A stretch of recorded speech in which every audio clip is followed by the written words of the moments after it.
Grieve girls, grieve girls.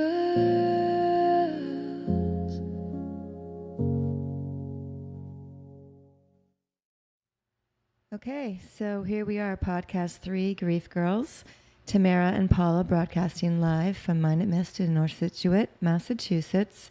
And today we were thinking, we were just talking before we got started here that maybe we would delve into that first year. Paula's having sort of, this ride, this grief journey is a bit of a roller coaster, and sometimes you feel okay, sometimes you have joy and you feel lifted, and sometimes you sink down back to that first year of that grief. And she's sort of going through that right now a little bit, and we thought maybe we'd have just a talk about that. And probably a lot of people listening to this are maybe early on in their grief, and this is going to resonate a lot with what you're going through right now. Right, Paula? Yes, definitely. I don't know why.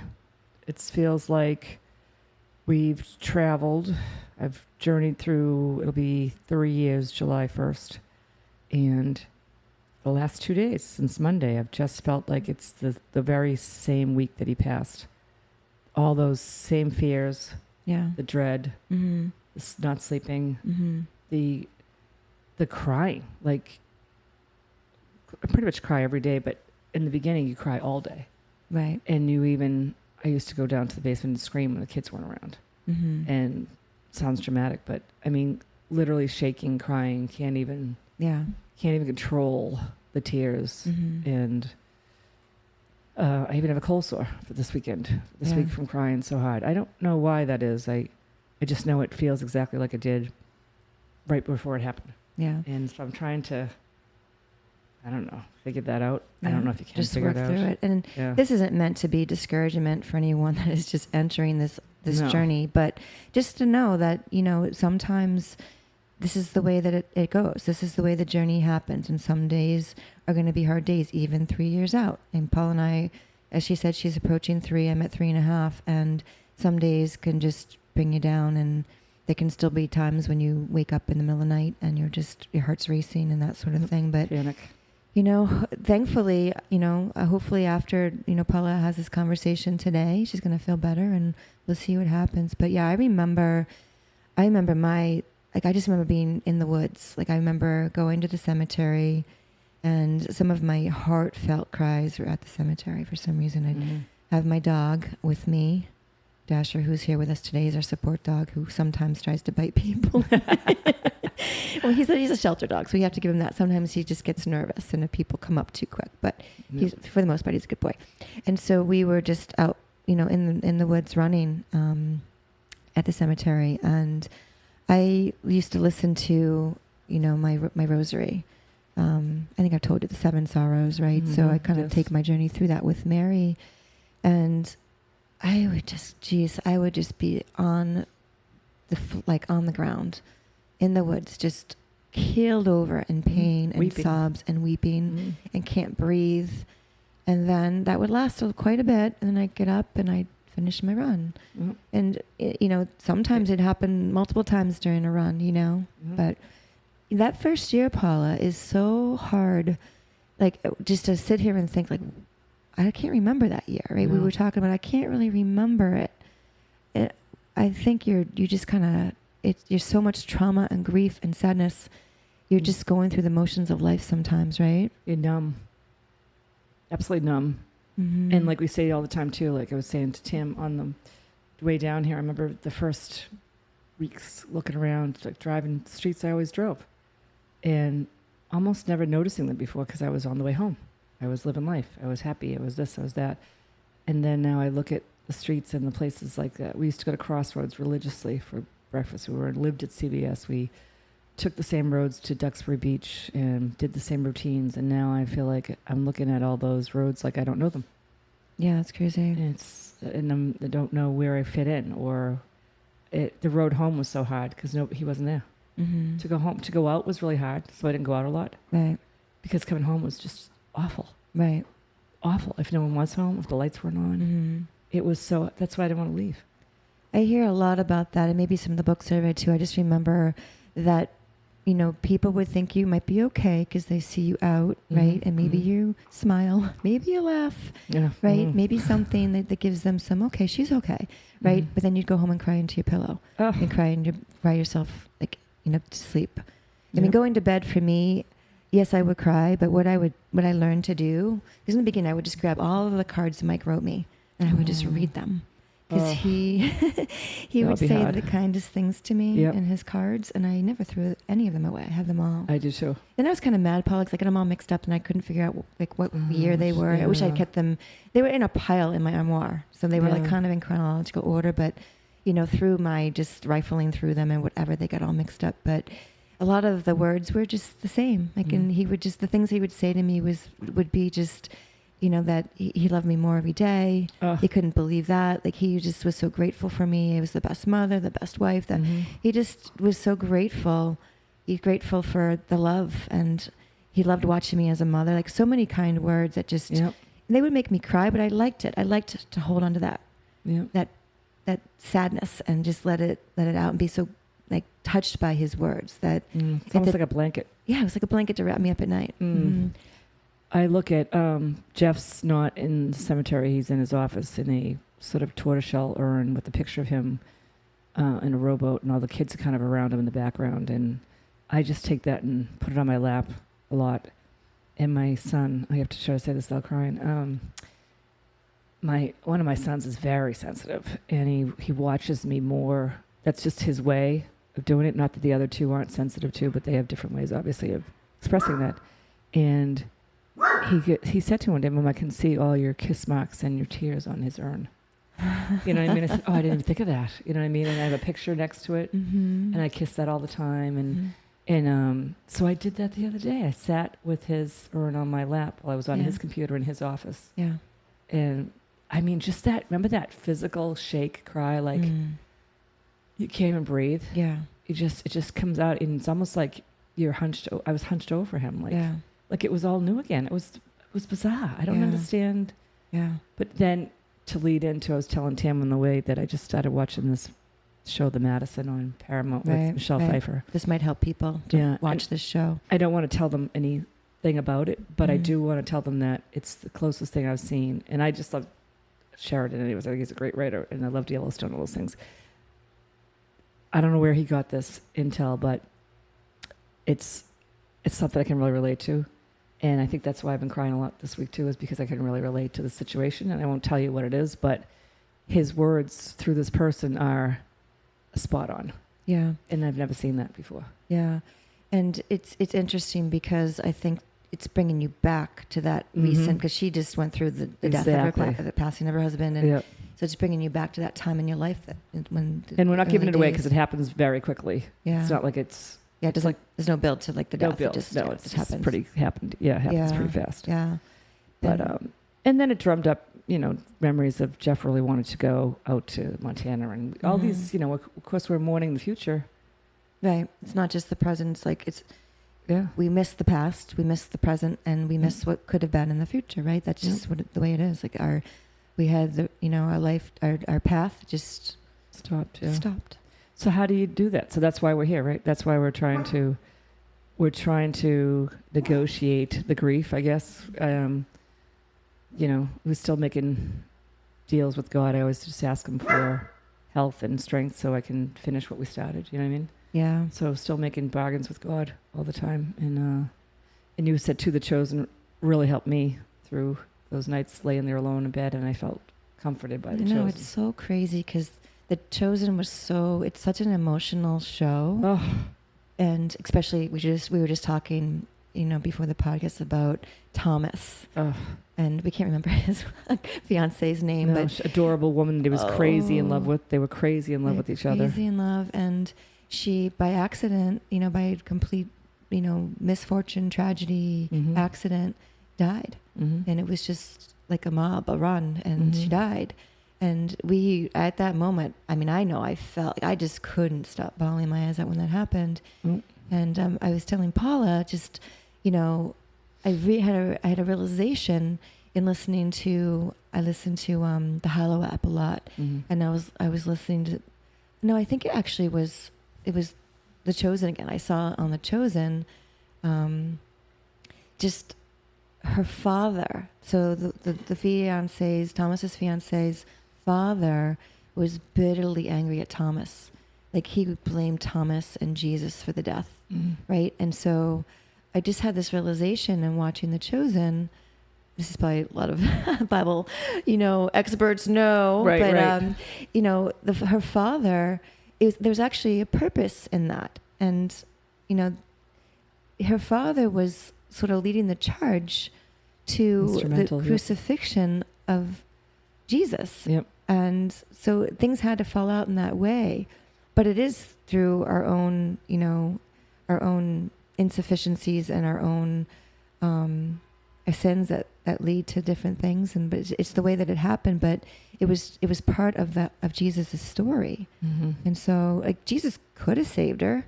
I mean, he rose Lazarus from the dead, mm-hmm. From the that dead. little girl. Yeah. Girl also. Yep. And he healed so many people. I know. So. And that sins of the father kind of thing, right? We've heard of that. So the sins of the father fell on the daughter. Yeah. Kind of, and he foresaw it, which when he says too in that part too, and I'm probably not wrecking this for people because whoever understands what we're talking about has seen it, but he said things that I allow and then what my father allows are not always the same, and I can't have no control over that. No. But it has a purpose still if you just believe, so that's where we are, right? Mm-hmm. We're going through this grief. We've lost our complete, like our girl was saying the other night, we're amputees. Right. We're emotional amputees. Right. And we've lost all that. We're trying to keep the faith in God and his what he wants for us, which is really hard. And you're trying to keep your house going. Right. Trying to keep yourself going.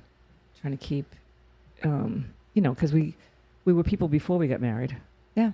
And then we were people. We were pretty, I got married in my early 30s, Paula. Yeah, so me too, I was mid-30s. Right. So we both lived on our own and figured it out. Absolutely. We both had a lot of, and that's why we married those guys, because, wow, this was finally it, right? Yeah. We had lived enough to Oh my know gosh. what the best person was for us, you know what I mean? I wonder if everybody can hear Dasher barking. Yeah. That's right. He's our protector. So, same thing. Keep the faith and believe in his plan anyway. Right. Grief can feel overwhelming and often very lonely. If you're navigating the loss of your spouse, we invite you to join our support and inspiration group in Scituate, Massachusetts. We meet every second Thursday of the month from 7 to 8:30 at 344 Gannett Road.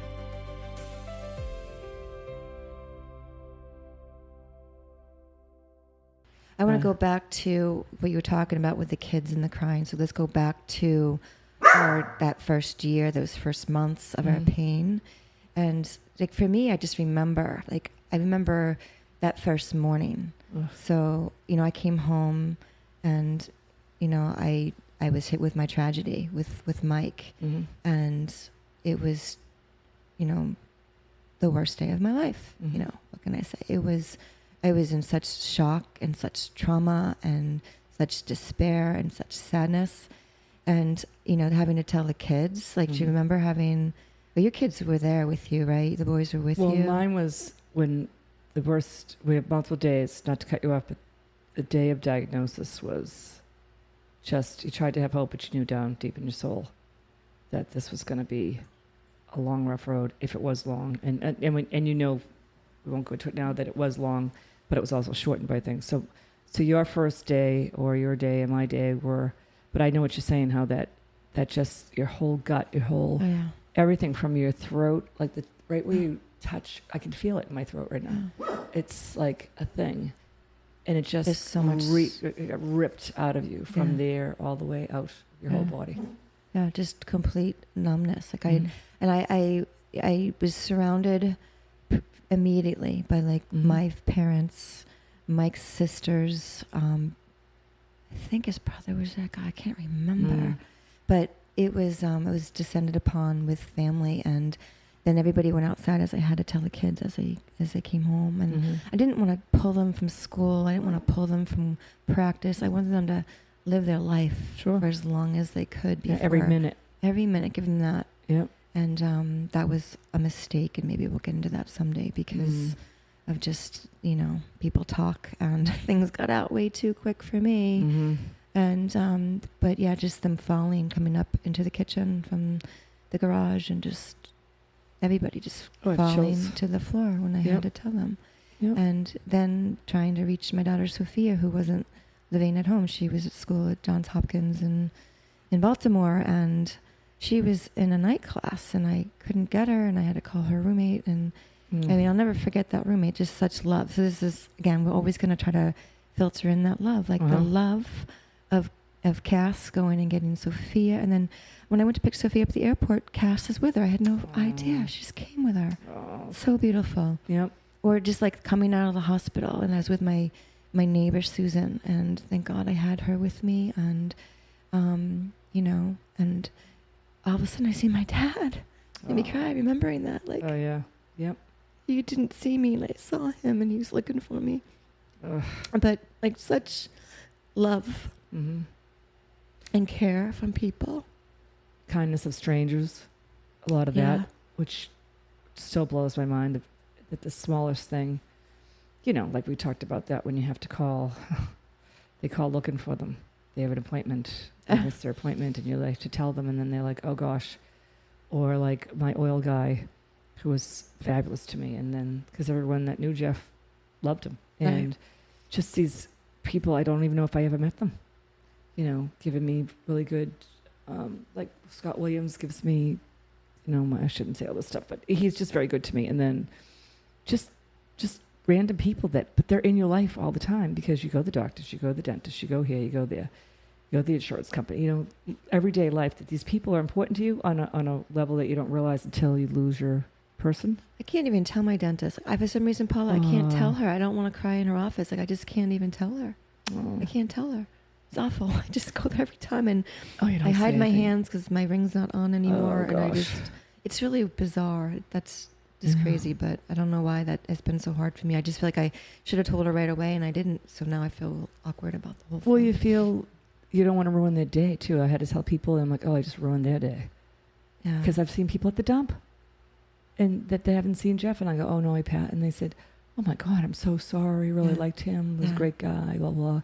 My dentist, ironically, I knew through Jeff. He knew Jeff in all of his lives. And every time I go, he's so sweet. And we butt heads a lot about a lot of things. Surprise. And politically especially. And he says, he tells me a story every time I go about when Jeff met me and how he changed. And he was a different man after because I remember the day he came in after he met you. Yeah. It's like I met my soulmate. Yeah. So I love going to the dentist now because he tells me a different story every time. Yeah. And that just makes me think of, like, we're telling stories. And I think in general, I love hearing stories. So hopefully you guys like hearing stories too, right? And you can relate to these feelings. That's what we really want, is you to say, if you find us on the podcast and you say, oh, yeah, thank you. That is how I feel. Yeah. And no one gets it. Yeah. That's the hardest part too. And then, like you said, the people that step up, you didn't expect. And I have to say, my sister-in-law, Jeff's sister, and her husband, John, Brenda and John, they have not left my side. Yeah. Ever. Well, I got a sister when I got Jeff, which was really nice, an additional sister, and they haven't let go of me in almost 3 years. And Brenda could tell in my tone of voice are you okay? Oh, no, you're not. I'll be there in a flash. We call her Flash because she goes, I'll be there in a flash, and she is. Yeah. She's at my house at the door. She never gives me a day without calling me or seeing how I'm doing. Such love. So much love. And there's I'm definitely the third wheel, but I think that's like pretty amazing, and another blessing in our lives that we have in common is our extended family, because I have seen in different support groups that I've been involved in where not everybody has that. For some reason, people turn in the time of this, in this time of passing, of death. They just, something really weird happens, and it always just was baffling to me because I didn't have that. I didn't find that. I found such love and surrounding by Mike's family. He's got, 2 sisters, a brother. His parents, they're not doing so well now, but 3.5 years ago they were better. And it's just, something that I don't know how I could have gotten through without Mike's family and without my parents. They're totally crucial to my to my journey and to just helping me and with Survival. the kids. Survival, yeah. And taking the kids, like Mike's brother, he's got 2 boys, Christopher. They bookend Christopher. So he takes Christopher all the time down the Cape for their, and like, What a guy. for like a week at a time sometimes. And, Yep. you know, I almost don't want Christopher to go because for me, it's like, oh, I need him. Oh, I but know. I have to let him go because it's good for him. And Yep. I always hope he can hear, like Mark will share the stories of something, like release something so Christopher can hold on to those stories of his, like, you know, of his dad through the brother's lens. That is an interesting point that I just thought of when you said that. It is really hard, and it just dawned on me Yeah. to share your kids after this happens. Oh yeah, I want them all nested home with me. And as like even my Mac, he's going down to see my nephew, who's also my godson in Texas, which I'm glad for him. He'll have fun, and Zach's really good with him. But I don't, you know, I called Zach ahead of time and said, "Do not recruit my son to Texas because I cannot look at an empty room again. I can't have any more empty beds or rooms or anything like that." Yeah. So, and they've been, I mean, like they're fairly young. They're not ready to move out, which is a blessing to me. And then even my son that's married, I mean, I'm thrilled to pieces that it just worked out so well that I think Jeff sent her to him. It was a quick thing. Yeah. They met and fell in love and got married, and now we're having the reception in June. But I'm so glad he has her, Yeah. that he's not alone where he is. He's a Marine. But by the same token, I'm sad that he has her. Okay. You know what I mean? Because I'm not replaced, but, you know, I'm mom, and he's very close, but he has her to turn to for all that, which is awesome. It's healthy, Paula, Yeah. right? It's like the way But that I'm life like, should be. Yeah. You know, Yeah. what about mama? You know what I mean? Yeah. I suppose that's pretty normal, right? I mean, yeah. Thank God. Thank God he has her. Yeah. I mean, I have the 3 girls and then Christopher, so it'll be a little bit different in some ways with how that all goes. And Sophia's had her boyfriend her boyfriend knew Mike, and they met, you know, sophomore year, they started dating, and she's out of grad school now. So they've been together like 7 years or whatever. And about 7 or 8 years. And I am so grateful for that love that they have because, and I feel like even if things weren't to work out, which, you know, who knows, but I just feel like he just is such an intricate part of our family. It would be sad for me to see that fall apart, but I want my kids to have that love. Oh, absolutely. I want that for them. And then, you know. And they want it too, because they saw your love. Like my kids comment all the time about. They want to find that same. Yeah. They go, Mom, you made it look easy. Yeah. Well, it really, I mean, it wasn't easy. Like life wasn't easy. No. But we were easy. Yeah. Like we always just say thick and thin. Yeah. Anytime something happened, well, thick and thin. For better, for worse, right? Absolutely. That's what we said. Never a doubt. Yeah. Never a doubt. Never even thought ever. When I first found out he was sick years ago and then he recovered, my first was like, okay, so what are we going to do? How are we going to fix this? Yeah. It wasn't like, I'm leaving. Yeah. It's never. No. Even ever. No. You know? And some people are probably with that fear, not because of anything other than they just have extreme fear. They have that flight mentality, right? Mm-hmm. I mean, yeah. I mean, Mike was sick for a year and I never once, I was terrified if I couldn't get him better. I was terrified. Oh, that's all you did, right? So yeah, just think about that. I don't even know. I mean, sometimes I think, what did I go through the whole thing of what could I have done better to help him, right? Absolutely. So you do that. But that's part of what everybody does in death. Like we've seen all those same emotions. We have totally different stories and totally different, but everybody goes through the same emotions, which is crazy. But it's all there.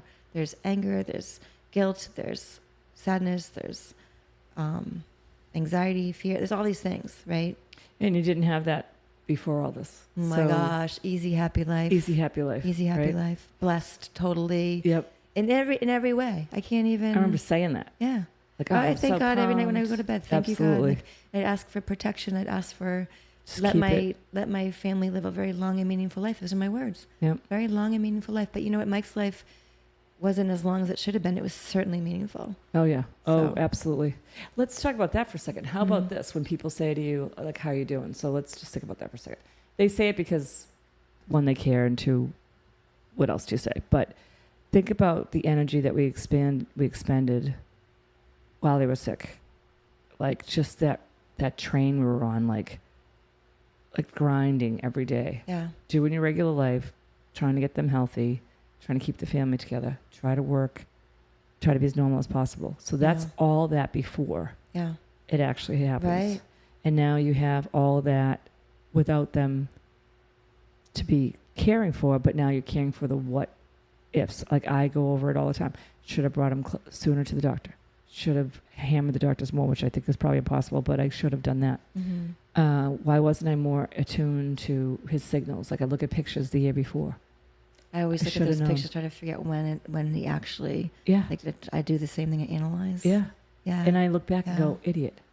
No. I'm so dumb. So we play that game. So now Yeah. go back to when people say, how you doing? You're like, well, I have so much on me. It's like the barometric pressure is like pressing me down into the ground some days Yeah. because there's so much that I'm doing alone now. Right. On top of thinking about all those things that we went through, thinking about what we think we should have done better. Right. So we're just like, we're up to our necks in emotion and using that energy. Yeah. So it's amazing that we even get up and do what we do. I honestly, for me, I think that I went through so much of that, like that regret, that what if, that first year, Paula. I really focused on that so much and had to work through that with my therapist so much that it doesn't pop up for me too much anymore, a little bit. But I've looked so hard at it. Yep. I don't know if that makes sense. I just kept looking at it, looking at the pain, looking at, and just realizing, having this realization that, you know, that with where I was at, I did the best I could. Could I have done better? Yep. But not with where I was at. Like I was in such trauma and fear and pain and protection for my kids, and then having to handle everything going on at the house that Mike used to do because he kind of stopped functioning well before he died. So, right? And so there was so much going on that I think that we both have to like come to a conclusion that we did the best we could with where we were at that time. And it's like hindsight is so beautiful. And we were so new at it. It came in a day. Like this is in a day. Like this all happened. Yeah, you're on your happy little one life. day. He went and had a little life. biopsy, and then because he was losing weight, and like then he gets the other biopsy, which ends up killing him, which is another story for another day. But it's just in 1 minute. Yeah, it's 1 minute. It's one phone call. We will do a podcast about our thinking about what happened. Oh, that's a great idea. We both have pretty much should know. a beef about what happened. So I think it happens a lot. Yeah, we'll talk about that sometime. Yeah. And so we're coming up on like 27 minutes here, so maybe we want to wrap this up. Sure. And maybe something that we can say for inspiration. Oh, we want to play that song. We're thinking that maybe at the end of the podcast we'll play a song, and you can cut out if you don't want to listen to it. But it's sometimes the music is just such a beautiful thing because it helps you release, it might make you cry, and we will always say it's awesome to cry. Don't hold that in if you can help it, because it just makes you feel better, and it's okay. And in fact, I can tell you firsthand that I used to cry so infrequently that my eyes would blow up like a dare tick when I cried. Oh, but not anymore. Yeah. My eyes are like fine 2 seconds later because I've cried so much. So release our friends, my friends, our friends. Yep. Release what you need to release, and keep journeying with us. We're sorry that you're joining this. What do we call it? The Suck Club? The Suck Club. That's what it is. And there's only one way to join. Yeah, but we're here for you. And you're here for us, and hopefully we can all continue to help people, and in doing so we help ourselves. Yeah, and we hope we relate to you. Okay, so this song that Paula chose today is Beat You There by William Dempsey.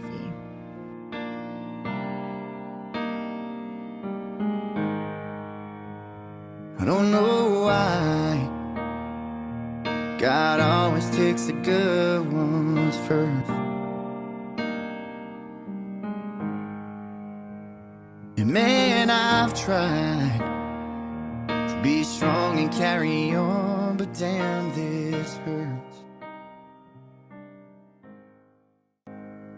And I just wish that I could talk to you again somehow, some way. Even if it's for a moment, so I can hear you say, don't cry for me, I'm alright. Yeah, I'm better than you know. life can be a shorter ride, so don't waste it on sorrow. And just hold on to those moments and the memories we shared. We're both headed for the same place anyway. I just beat you there.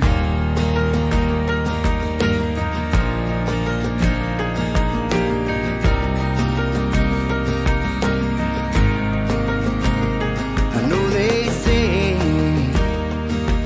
just give it a little time, you'll be okay. But that might be true. It don't really help me today.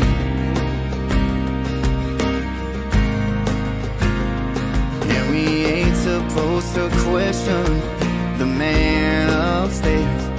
There's just so much I don't understand.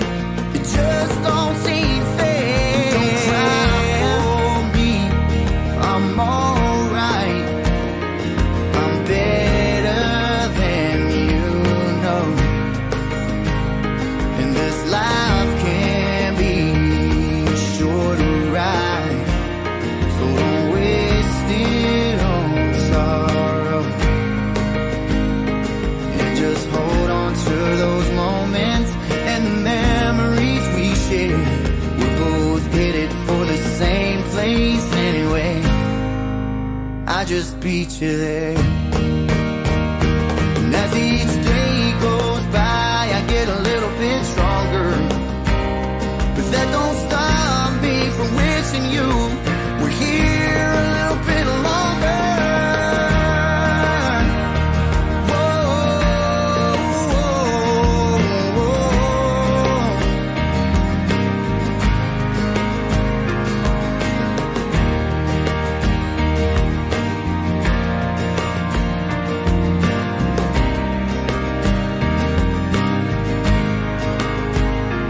So I'm gonna smile when I think of you, like I know you'd want me to.